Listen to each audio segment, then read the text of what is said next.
Welcome to the 90s.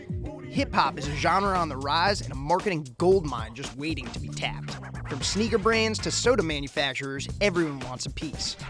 Including malt liquor, a high-powered booze with a checkered past looking for the hookup.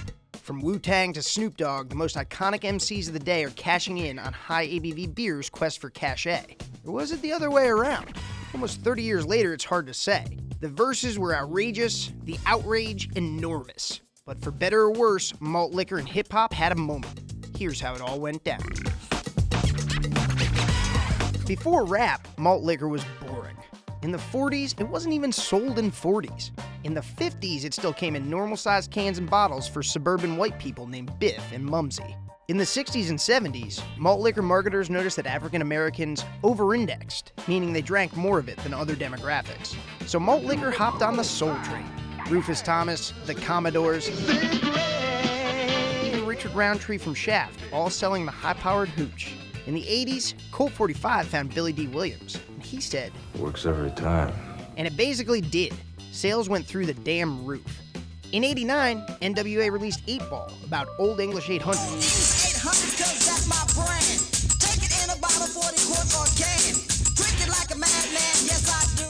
Holy malt liquor is becoming sorta cool? Close. It needed more of that attitude. Hip-hop had plenty, plus the attention of young black drinkers across the country. Best of all, the swagger was for sale. Other rappers had already done commercials with brands like Sprite, KFC, and Tommy Hilfiger. The come-up was cool. Selling out was in. And St. Ides was buying. A little-known brand compared to Schlitz, Colt 45, and King Cobra, St. Ides became a beast in the early 90s thanks to endorsement deals with pretty much every damn name in the game. Here's Biggie, Tupac, Snoop Dogg. These weren't just basic commercials either.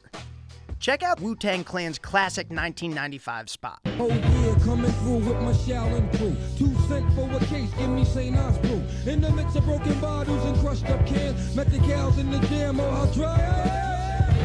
It's with St. Ides in my system. Crack a number, I'm blessed. Let's go get the next one and get over. The object is to stay sober. Lay on the sofa.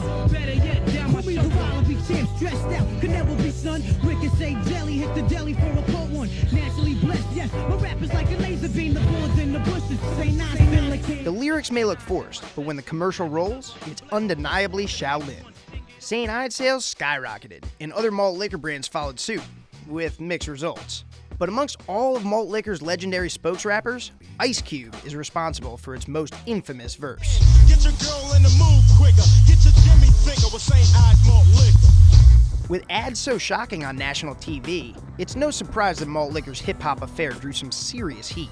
Some of the most vocal critics were rappers themselves. Public Enemy even recorded a full-length protest song called 1 Million Bottle Bags. 1 million bottle bags count 'em. Birthday come bounce the ounce and they get 'em. Black spent 288 million. The public was just as pissed. Fair enough. Paying popular rappers to sell high-powered beer to young drinkers at risk of a habit, and to black communities already plagued by alcoholism and unemployment, not the best idea. By the turn of the century, hip-hop and malt liquor had called quits on the romance. Political pressure forced the commercials off the air. By then, rappers like Puff Daddy, Nas, and Jay-Z were popping bottles, not swigging 40s. Sales fell. Malt liquor marketing disappeared from TV, and hip-hop disappeared from malt liquor marketing. Almost. Look close, and there are still flickers of that 90s moment. In 2011, Snoop Dogg stumped for Colt 45. In 2016, E40 released his own brand of malt liquor, called Yep. Mostly though, the moment is over. But what a moment it was. Almost too ridiculous to be real. Yeah, right. Hey, we hope you enjoyed this first episode of Thrillist Investigates about the history of malt liquor. If you did, please subscribe to Thrillist YouTube channel right there. Click here to watch season 1 of Food Groups. And of course, like and comment below. We'll be back next Monday morning.